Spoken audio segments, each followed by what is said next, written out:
अनेकांनी खाल्ली असेल. श्रावणातला पहिला सण नागपंचमी. नागपंचमीला कोकणामध्ये तांदळाच्या रव्याची खंडवीचा नैवेद्य केला जातो. श्रावण सुरू झाला म्हणजे सणवारांची रेलचेल चालू होते. त्यामुळेच आपण श्रावण स्पेशल असं गोडाधोडाचे पदार्थ बनवणार आहोत.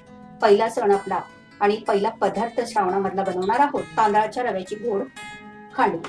तर या खांडवीसाठी लागणार आहे आपल्याला हा तांदूळ आपण रेशनिंगचा तांदूळ घेतलाय. 1 कप तांदूळ घेतलाय. हा या कपच्या मेजरमेंट कप आहे, त्याने मोजून घ्यायचा 1 कप. हा इथे मी तांदूळ घेऊन स्वच्छ धुतला आणि 4 ते 5 तास फॅन खालीच वाळवायचा आहे. त्यानंतर आता आपण त्याचा बारीक असा रवा करून घेऊ. मेजरमेंट कपनी 2 कप आपण मोजून पाणी घ्यायचं.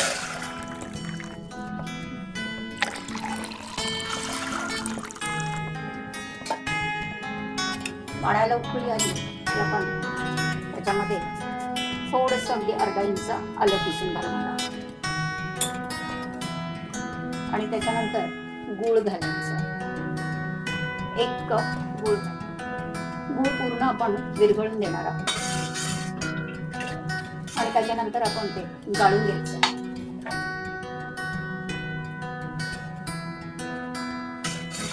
गूळ विरघळलेला आहे. आता 1 चमचा तूप ह्या कढईमध्ये घालून घ्यायचा आणि आपण मिक्सरमधून हा बारीक असा रवा, इडलीचा रवा असतो त्याप्रमाणे रवा मिक्सरमधून बारीक करून घेतलेला आहे आणि तुपामध्ये आपण आता तो भाजून घ्यायचा. अगदी 2 ते 3 मिनिटं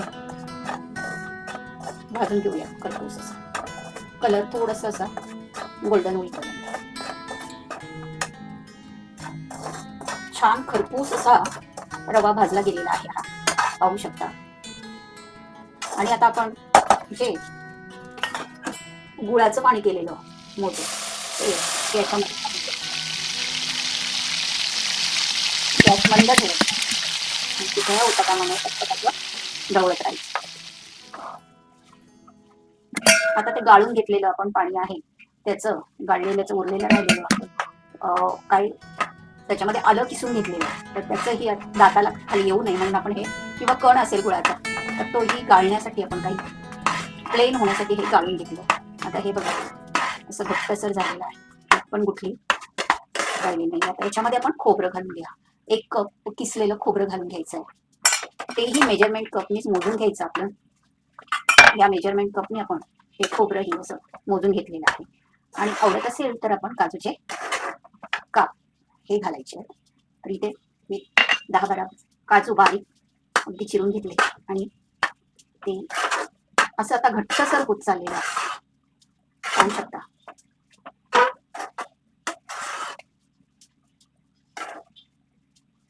दोन ते 3 मिनिटं आपण वाफ येऊन द्यायची.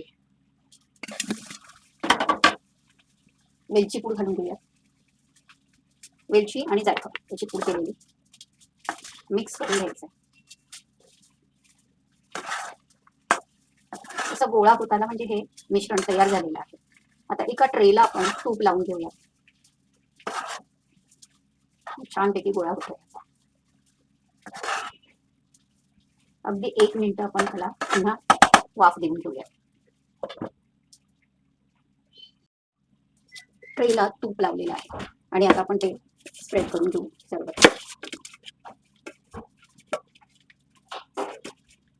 आणि आता हे मिश्रण आपलं तयार झालंय. ट्रे मध्ये आपण सेट करण्यासाठी ठेवून देऊया.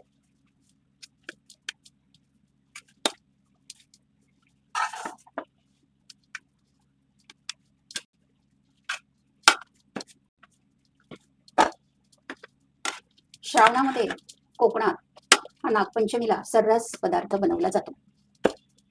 तर तुम्हीही करून बघा. हा पदार्थ कसा वाटतो. हलका, पौष्टिक आणि खायला तेवढाच चवदार असा हा पटकन होणारा असा हा पदार्थ आहे. आणि फार काही त्याला तामझाम करावं लागत नाही आणि त्याच्यासाठी साहित्यही फार लागत नाही.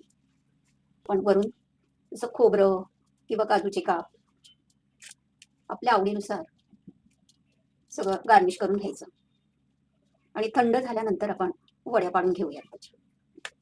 थोडं प्रेस करून घेऊया. छान वड्या पडल्या जातील.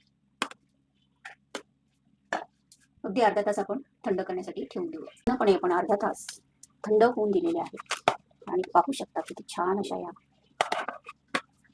अलगद पडलेली आहे. आता आपण गार्निश करून घेऊया.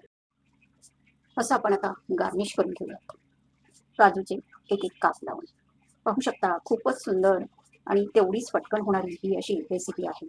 नक्की करून बघा आणि कमेंट्सद्वारे नक्की कळवा मला की तुम्ही ही रेसिपी बनवल्यानंतर कशी झाली. मस्त का हेल्दी राहा. पुन्हा भेटू नवीन रेसिपीमध्ये. तुम्हाला ही रेसिपी मी टेस्ट करून दाखवते. अगदी 2 ते 3 दिवस छान टिकते. अगदी छान. नक्की करून बघा.